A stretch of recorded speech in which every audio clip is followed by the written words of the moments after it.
A long time ago, when sweet fruit was still hard to find, man decided to create a fruit orchard that would yield him a rich harvest and feed his animals too.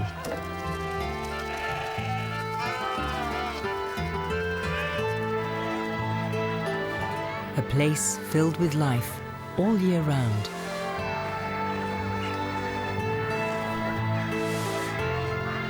Devised by man, taken over by nature, a secret paradise was created. To this day, it's a place where people, plants and animals live interdependently, cheek by jowl. Day in, day out, year after year. A world of its own, turning with the seasons. Like a carousel, with no beginning and no end.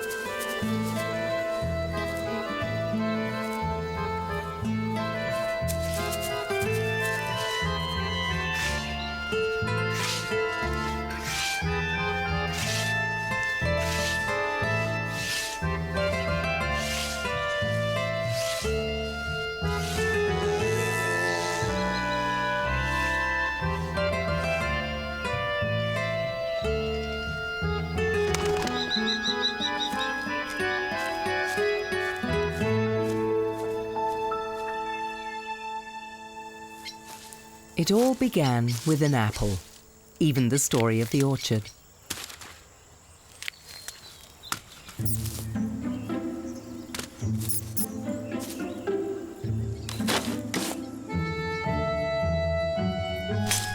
This luscious, sweet fruit is tempting in all its forms, so man began to grow it, cultivate it, and help it proliferate.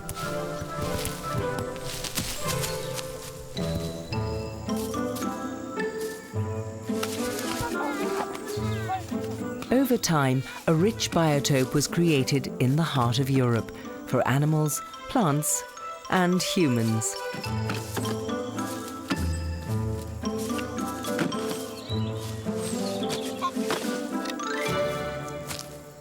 According to tradition, the entire family joins in for the harvest. It takes weeks for the fruit to be picked, sorted, and processed.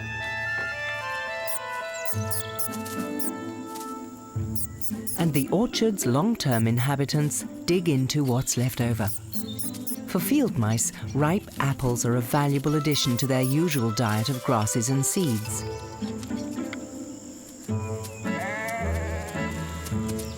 From time to time, grazing sheep wander into the field around the trees.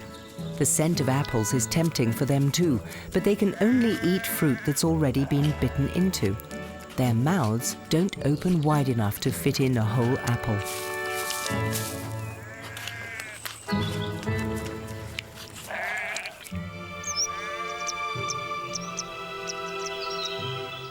Down the centuries, since traditional orchards were first planted, man has cultivated thousands of different types of fruit by careful grafting. Harvests are not always this plentiful. But this year, the carousel of life chose to smile on both man and animal. Apples aren't really on the hedgehog's menu, but when they're ripe and sweet, he'll also try a bit. He'd actually prefer to be hunting worms and insects.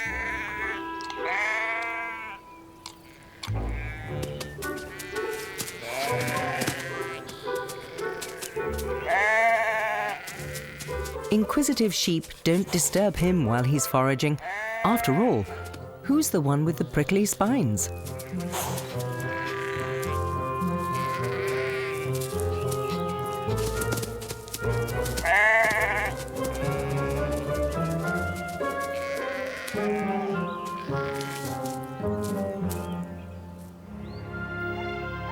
Man has been growing fruit since the Middle Ages. Farmers would choose slopes and less fertile ground around their villages to plant the trees. In many places, huge forests of orchards were created, such as here in southern Germany. But such big orchards are rare today. These groves, with their variety of fruit, with old and young trees and species-rich meadows, are no longer really economically viable.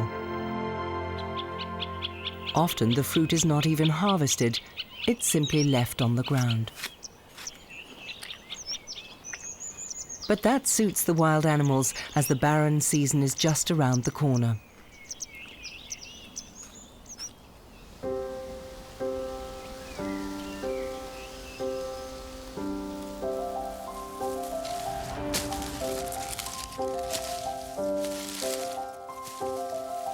The windfall fruit slowly decomposes as it returns to nature in the form of minerals, all part of the great cycle of life.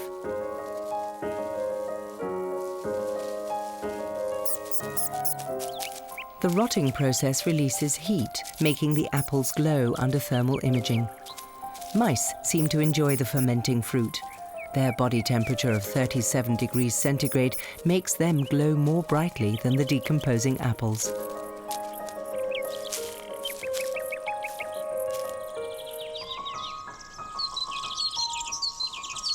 Heavy, sweet scents attract butterflies and other insects.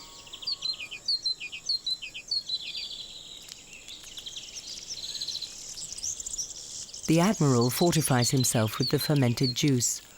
A migrant butterfly, he flies hundreds of kilometers south in autumn.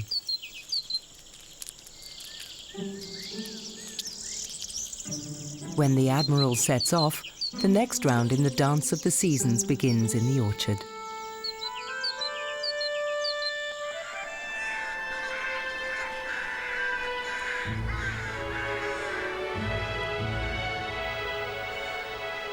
With harvest time over, the days start to get shorter and the sun loses its strength.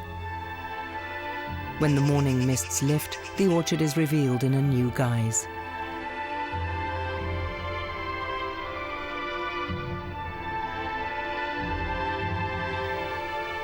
Now it is rich in color. From the glowing orange of the cherry tree leaves to the red and yellow foliage of the pear, the brightly colored trees are typical of the wonderful diversity of this very special habitat, one that deserves to be protected and preserved.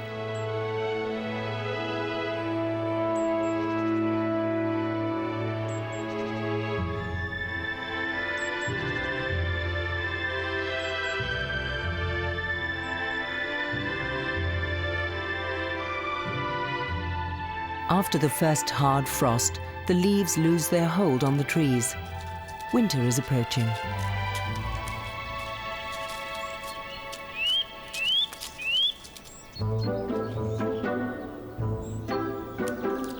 Now is the time to stockpile, and the nuthatch is a master of the art.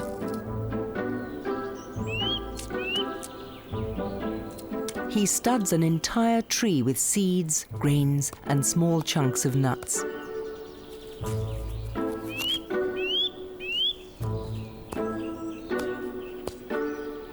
These old trees with their furrowed bark offer plenty of good hiding places.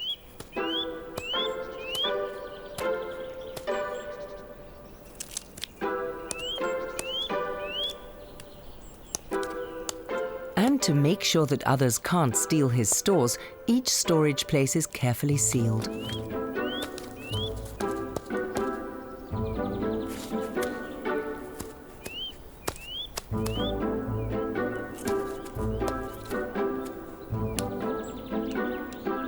Red squirrels are famous for their partiality to nuts, but hazelnuts are slippery little devils.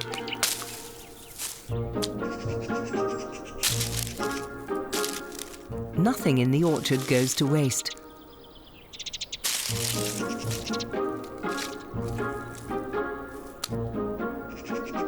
Although some birds might try to bite off more than they can chew.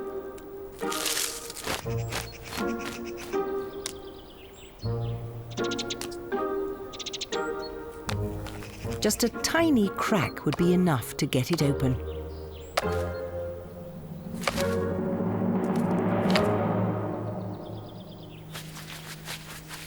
But no, this one's too hard.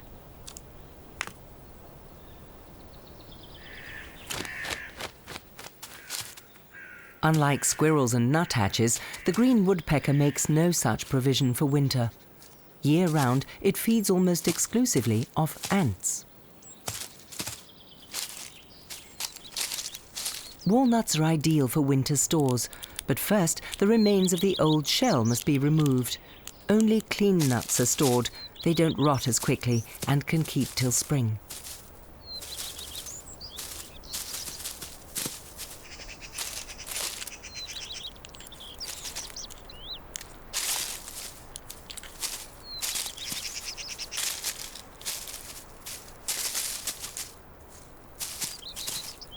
The squirrel's favourite delicacy grows in almost every mixed orchard.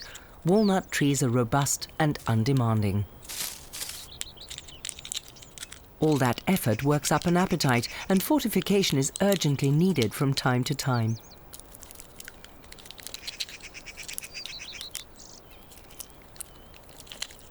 Walnuts consist of 2/3 fat, which quickly stills hunger.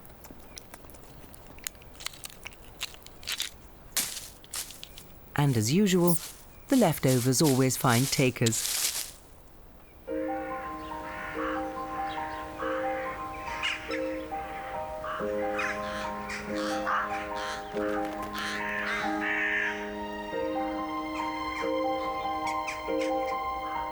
Autumn comes to a close amid frost and cold. Stinging nettles growing in the wilder parts of the field attract tree sparrows. Like most birds that stay in Europe in winter, they switch to a diet consisting almost exclusively of grains and seeds.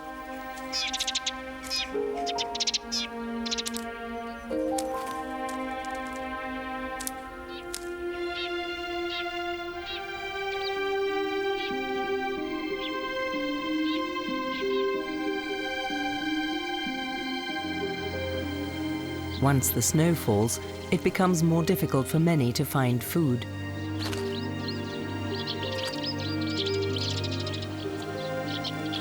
But not for the nuthatch. He has taken precautions, and now his painstaking stockpiling is paying off.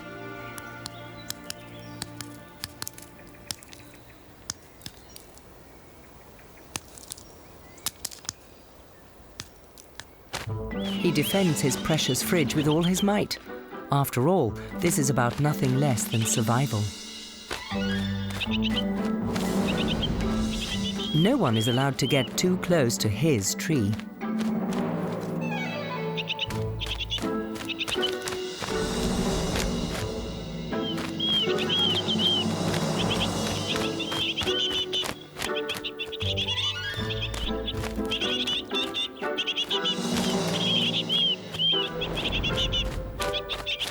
Only the big woodpecker can chase him away.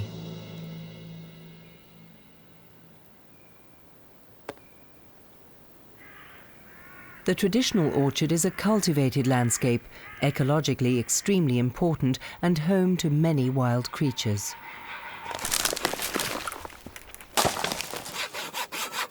But to get it to produce anything, it must be cared for. The best time to prune fruit trees is in winter when they're barren. It's hard work thinning the treetops. Not many farmers bother anymore.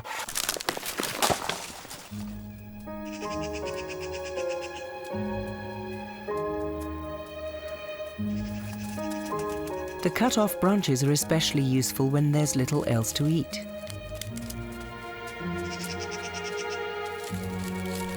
Bark and buds contain important nutrients, perfect provisions for roe deer along the way.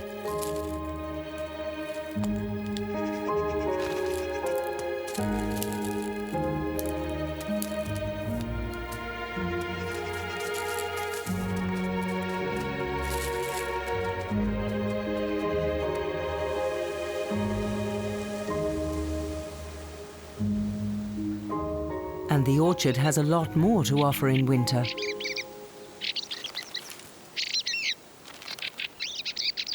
The outermost twigs bear deep frozen food, pears or apples that stayed out of the reach of harvesters.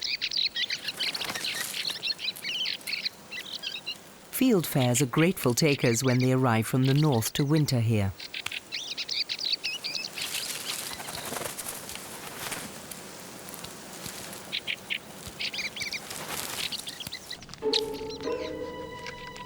During the day, the mouse seldom emerges from its snowy hiding spot.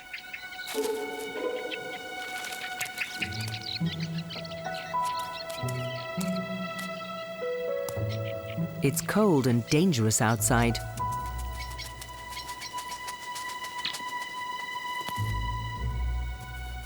But mice aren't safe even under the blanket of snow.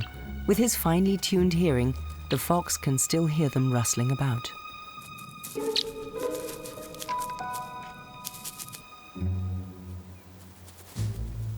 But whether he can actually catch them is another story.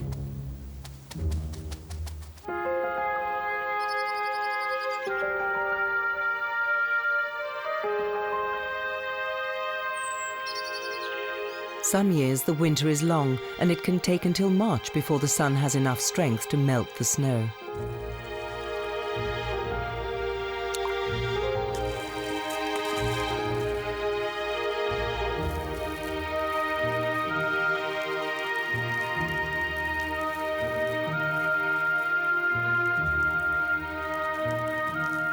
Now the pathways used by mice under the snow are laid bare.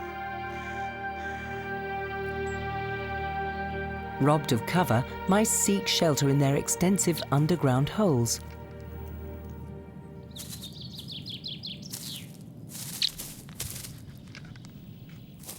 Mice are grass eaters, and the fresh green shoots are very tempting.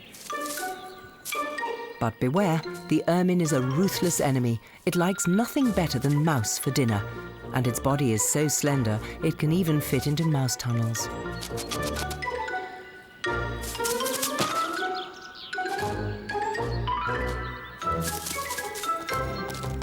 It's still wearing its snow-white winter coat, but signs of its future summer colouring are already showing on its head.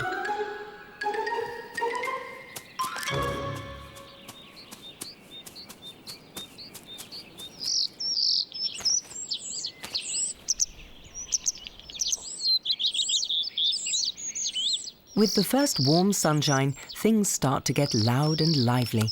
The orchard is home to a multitude of species of birds. The starling sets up a strident call for a partner. The green woodpecker is the carpenter of the fields. Rotting segments of old trees are ideal for carving out hollows. With every traditional orchard lost, its habitat shrinks. After a successful courtship, the starling now needs a home. But this one is already occupied. The great tit, on the other hand, has already found his. The nuthatch is busily planning its family and its home. It needs damp mud, as the nest will need renovating before they can move in. He's chosen an old woodpecker hollow for his hatchery, but the entrance is too big. He narrows it so it fits him perfectly.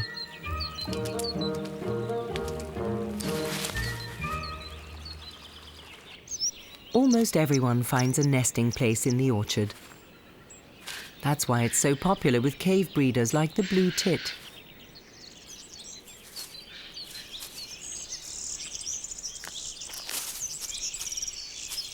The squirrel can still feed off its winter stores, if it can find them, that is.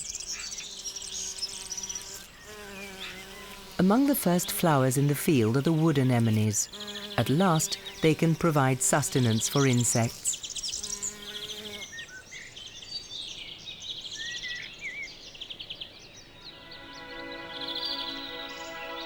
The trees are still bare, but their buds are quickly beginning to swell and open up.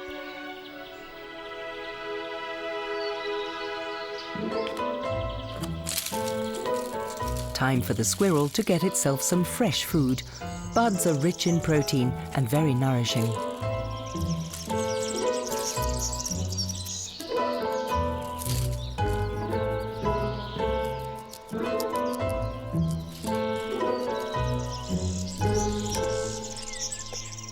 The great tit has also had enough of his winter diet of grains and can catch insects again.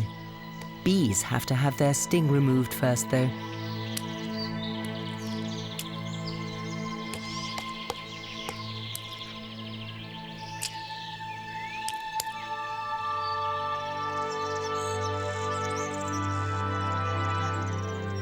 When the cherry blossoms begin to unfold, it's a sure sign that spring has arrived.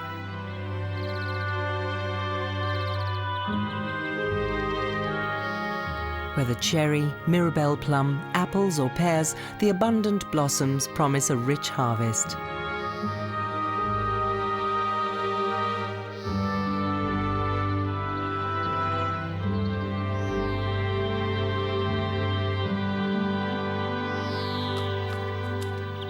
The blue tit isn't interested in nectar.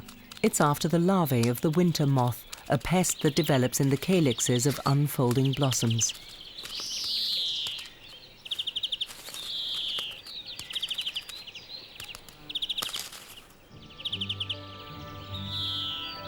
For bees, this is their peak harvest time. There will never be so much pollen and nectar at any one time for the rest of the year. Cultivated by man, these orchards are a veritable paradise for bees. Their contribution is extremely important. Without them, there would be no honey and no fruit. It's while they gather pollen that the blossoms are pollinated, enabling fruit to develop. And only then is there fruit for man to harvest.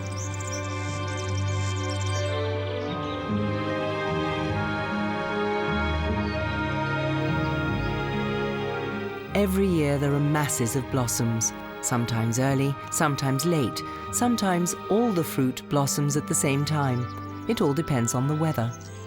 The carousel of seasons is never quite the same. The kestrel likes to spend its time in the orchards. After all, they're full of mice.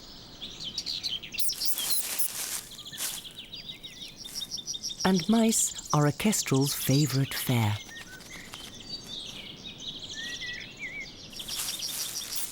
When this young fox has grown up, it will also hunt mice.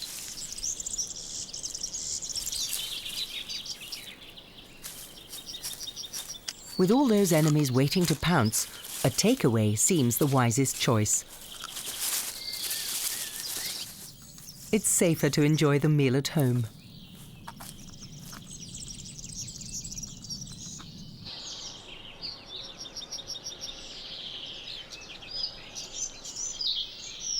In May, the first collared flycatchers return from their winter quarters in Africa.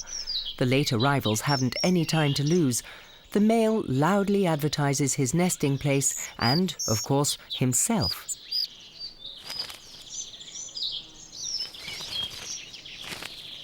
Once he's attracted one of the rather nondescript females, she immediately begins to build the nest. This late in the season, most of the best nesting spots are already taken. This pair was lucky, or they might just have evicted the previous tenants. The collared flycatcher has no qualms about that sort of thing.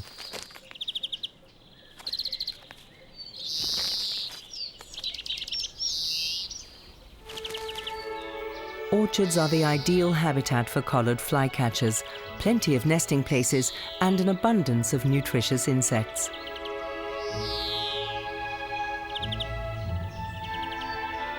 The meadows are extensively used and often grazed by sheep. This results in a particularly wide variety of insects.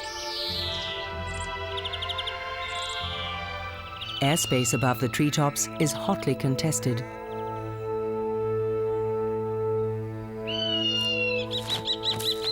Sparrowhawk, common buzzard, kestrel or kite, they all claim the territory for themselves. And the belligerent crows are constantly at war with the birds of prey.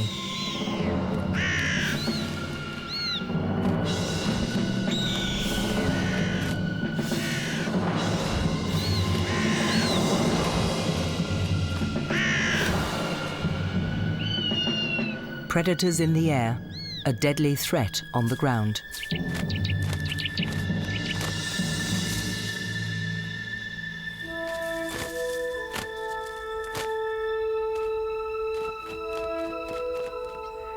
The kestrel still manages to make enough juicy catches.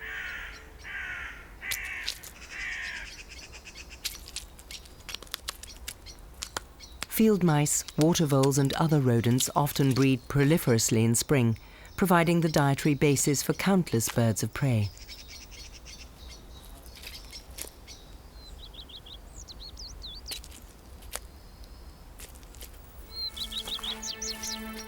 The rough bark on the older trees is ideal for furry animals who use it to help scratch off their winter coats.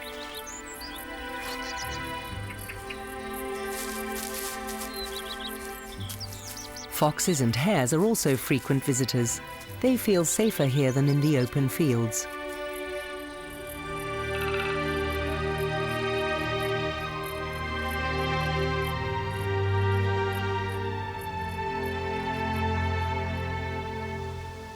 The fruit tree's luxuriant blossoms only last a few weeks. If the weather is good and the bees industrious enough, fruit will now be starting to develop. Beneath the trees, everything is still blooming. Dandelions and buttercups thrive especially well in fertilized fields.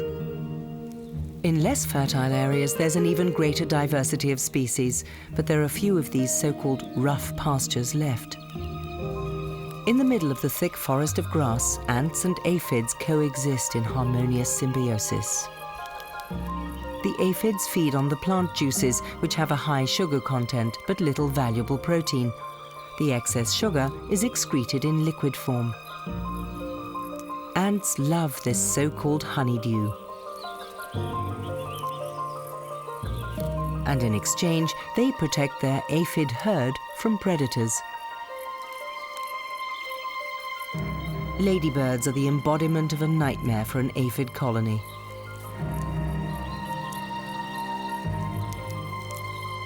A single ladybird can consume up to 50 aphids a day.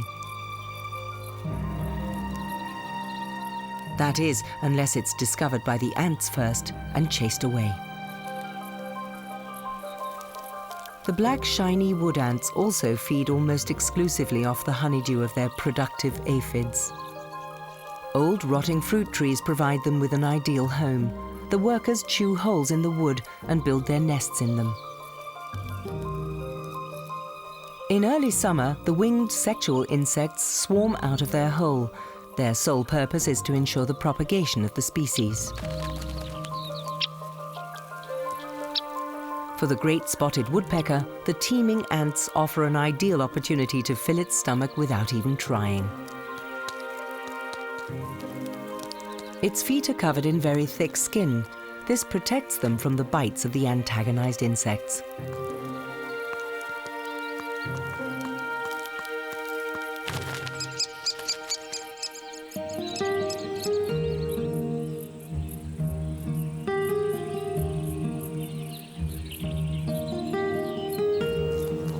Every 4 years or so, there's an explosion in the cockchafer population.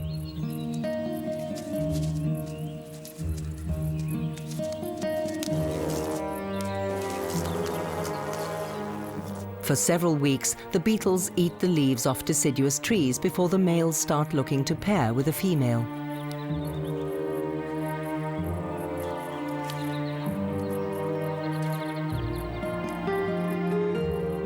Mating can take several hours and can be an extremely creative business.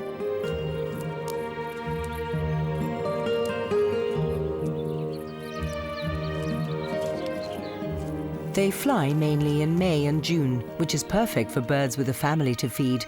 This is precisely when they need the most food.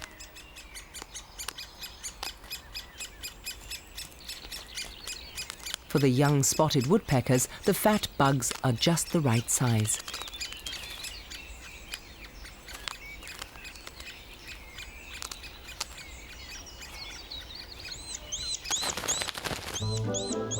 But for baby nuthatches, the big buzzing insects are too big to cope with. So to turn it into baby food, the nuthatch parent has to give the bug a good pounding.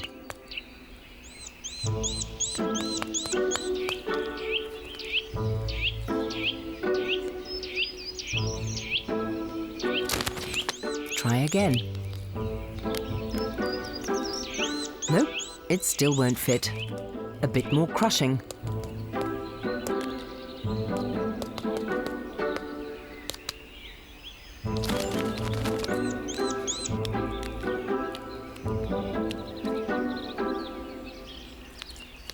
There we go. Perfect.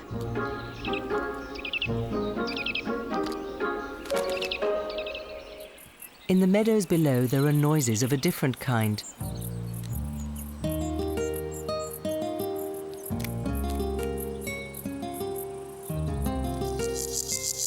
Loud and clear, male grasshoppers announce their readiness to mate.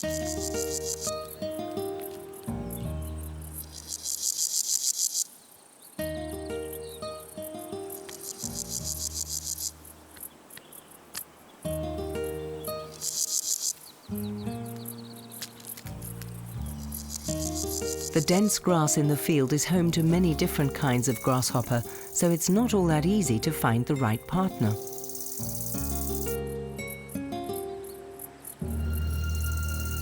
The search is dangerous too.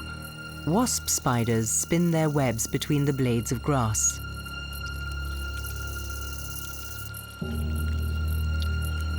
Their speciality? Grasshoppers.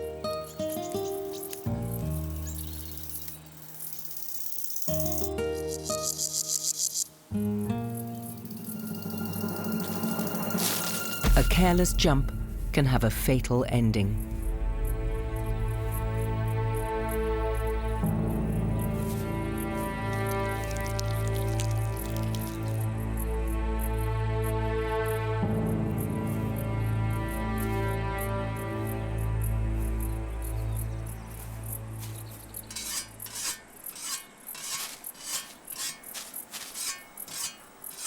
This noise heralds danger for the field dwellers. The season's first mowing has begun. The fragrant, fresh fodder is much appreciated by livestock in the stables.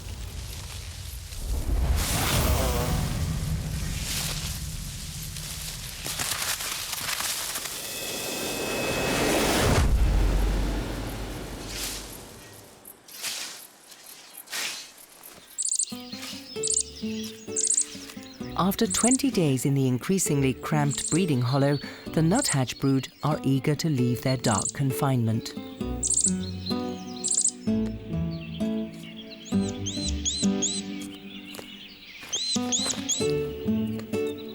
Their parents will continue to feed them for a few days outside the nest. A good thing, too, as they haven't quite got the knack of climbing about the tree yet.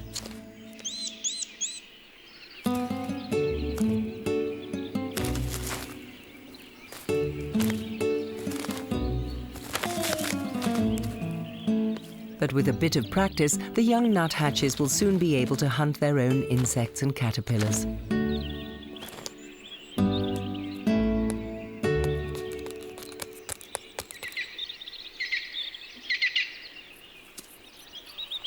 The green woodpecker's diet consists almost exclusively of ants. When the fields are mown, it has a much easier job of finding their nests on the ground.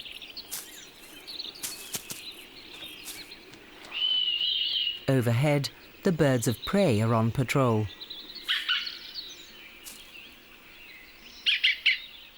He can scold all he likes, but to little avail.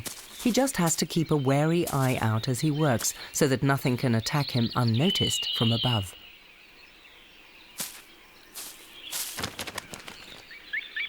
He hollowed out his breeding spot in an old cherry tree.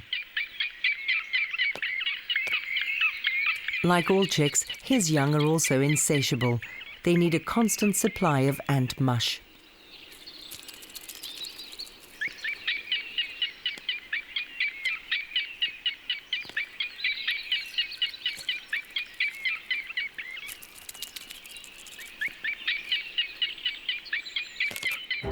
Breeding season, blossoming, ripening, mowing and harvesting.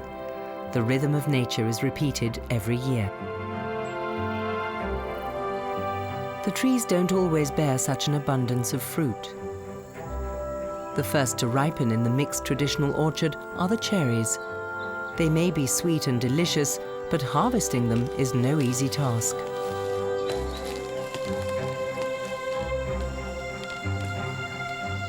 It takes a lot of time and effort to bring these delicate fruits home. Each individual cherry must be carefully hand-picked. Now the culinary rat race is on. All creatures, especially birds, are just as fond of the sweet tidbits as humans are. Perhaps the woodpecker is serving his young dessert.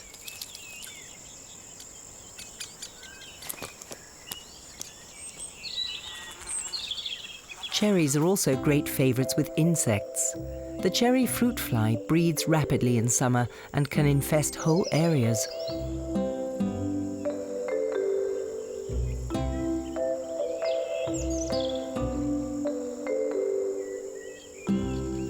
They have some rather peculiar-looking mating rituals. They lay their eggs individually in the ripe cherries.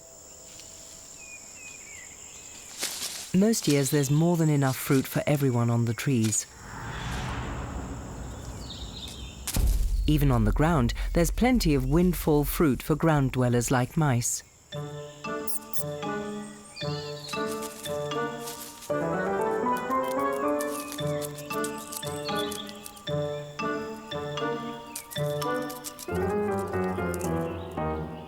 But, as is so often the case, danger tends to come from above.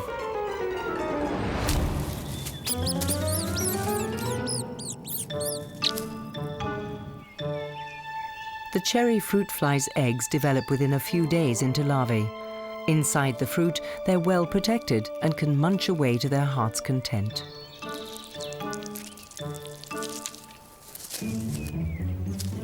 The mouse quickly recovers from its scare. The aroma of the cherries is too tempting.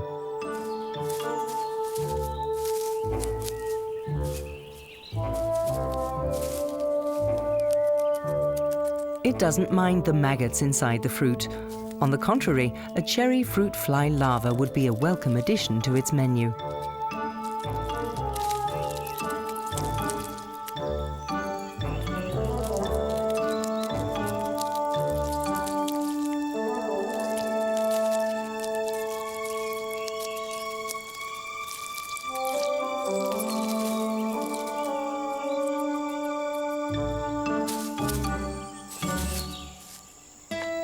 With all the competition about, humans have to harvest the cherries quite quickly. Working in the tall trees isn't just tiring, it's also dangerous, a high risk that not many are prepared to take anymore.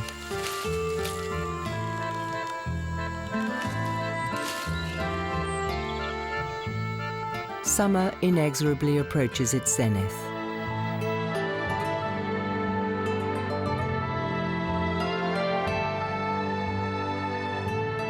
Some years it makes quite a dramatic appearance.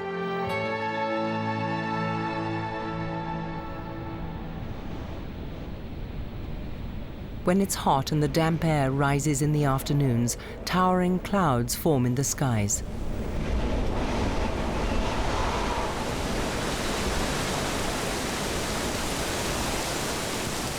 They presage fierce summer storms, complete with wind and rain.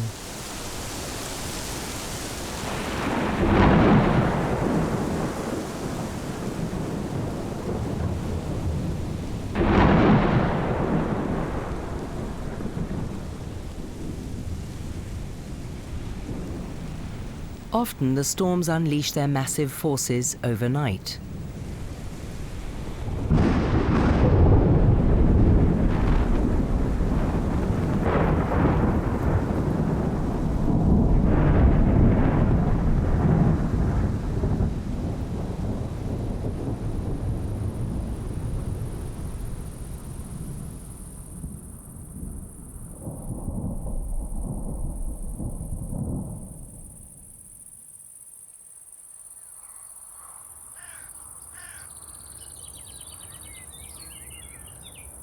In the morning, the storm has usually blown over, and the sun dries up the last few dewdrops.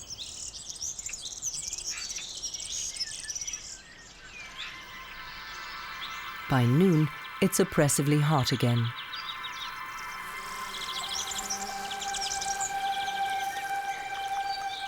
Instead of looking for nectar, the bees seek out the remaining puddles increasingly often.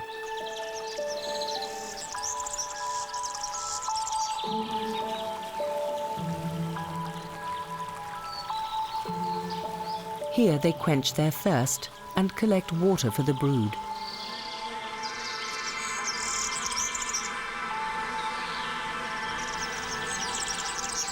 They also use the water to moisten their hives.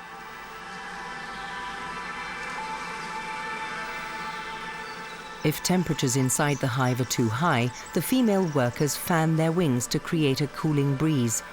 This evaporates the moisture, which also has a cooling effect. Air conditioning, the Apian way. Along the edges of the field in damp spots, the purple loosestrife blossoms in high summer. For butterflies such as the red admiral and the meadow brown, it's an important source of nectar. As are the white flowers of the yarrow that have now become popular with many insects.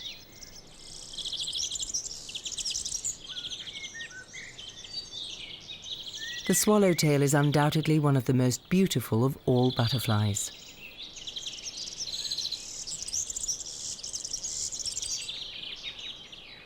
It feasts on its favorite red clover blossoms.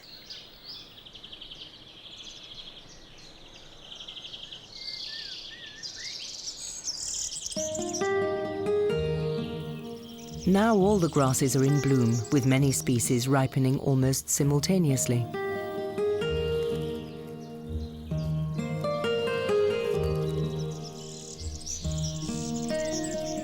The meadows offer a wide variety of nutritious food for herbivores too.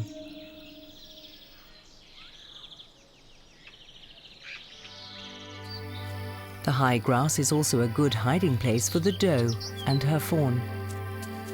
They feel safe here for the night.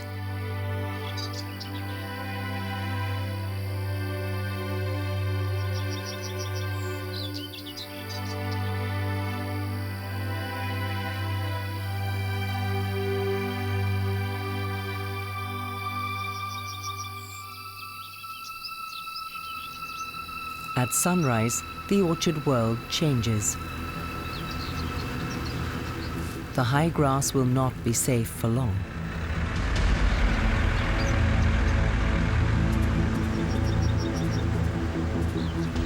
Farmers are harvesting the ripe grass. It will make especially nourishing hay for their livestock. This is why they wait until later in the summer to mow. Just before the mowing begins, hunters and sometimes also farmers walk through the fields to chase away the roe deer and their young.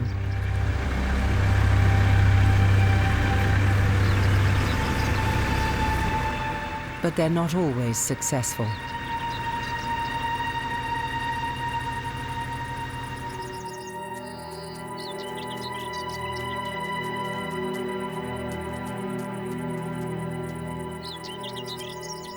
This doe's fawn didn't make it.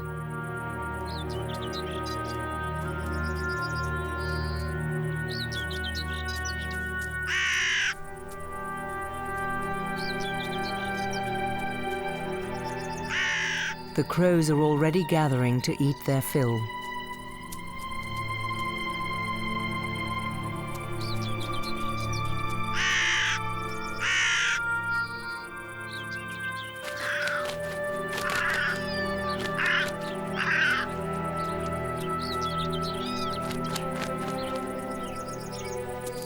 But the doe refuses to give up.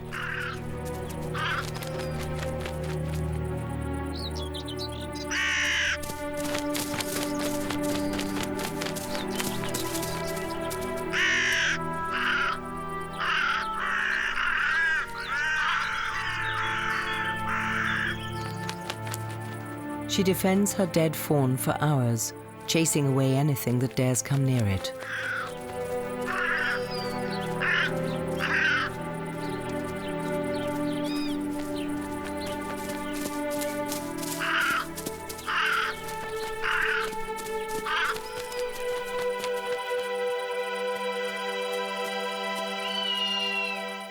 The cadaver would make a welcome meal for the kite too, but as long as the doe mother stands sentry, it will have to wait.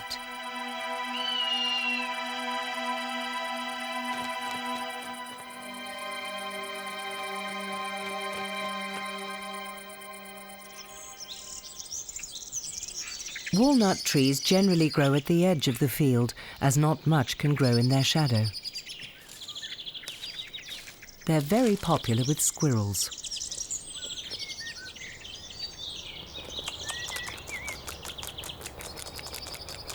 And woe betide anyone who tries to interfere.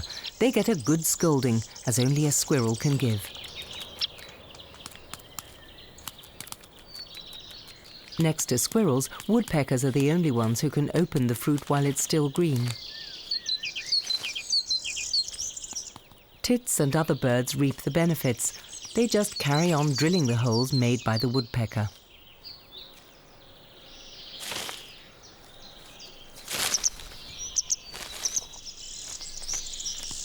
And so even they can enjoy the juicy flesh of the unripe nuts.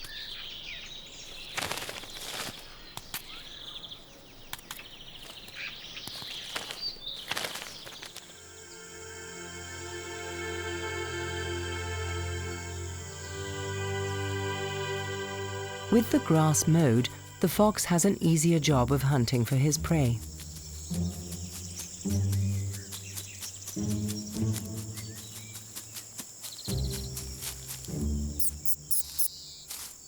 The haystacks offer mice good cover, but the fox can smell them and hear them.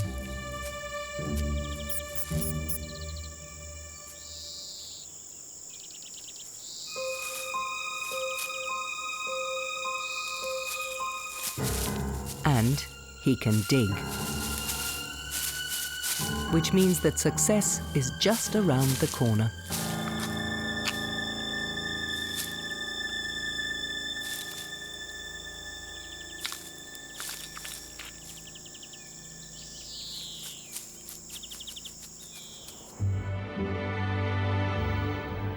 In all the orchards, it's hay harvest time. In warm summer weather, the nourishing grass dries well. The winter supplies for the horses and cattle are secured.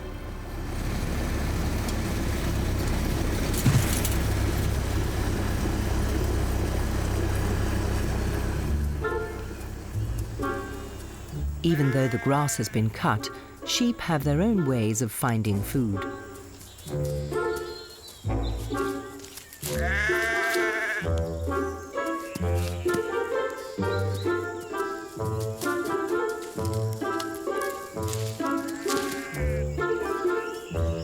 Getting to the pears on the trees takes teamwork, though.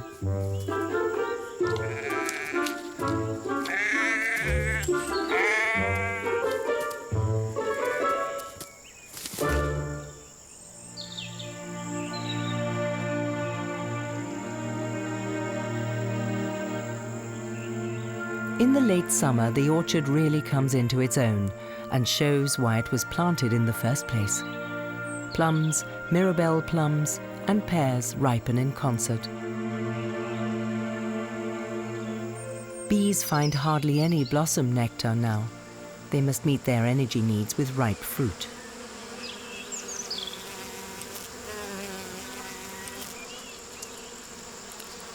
Only if the fruit's sugar content is over 50% is it suitable for bees' nutritional purposes.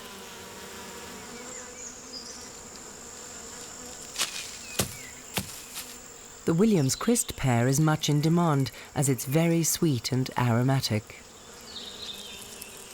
It's not only a delicacy for human beings.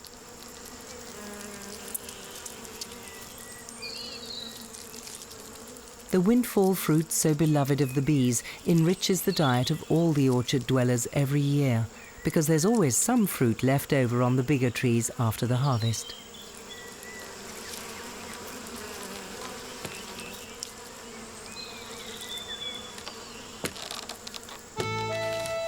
And so we come full circle.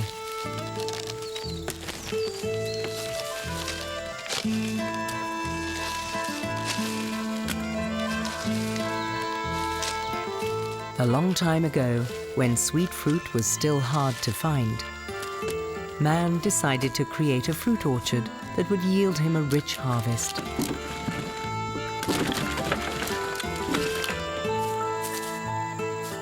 A place filled with life all year round.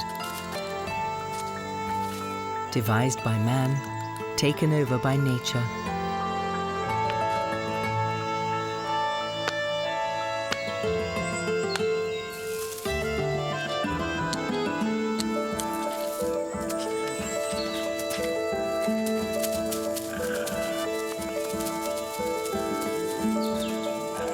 A world of its own, turning with the seasons.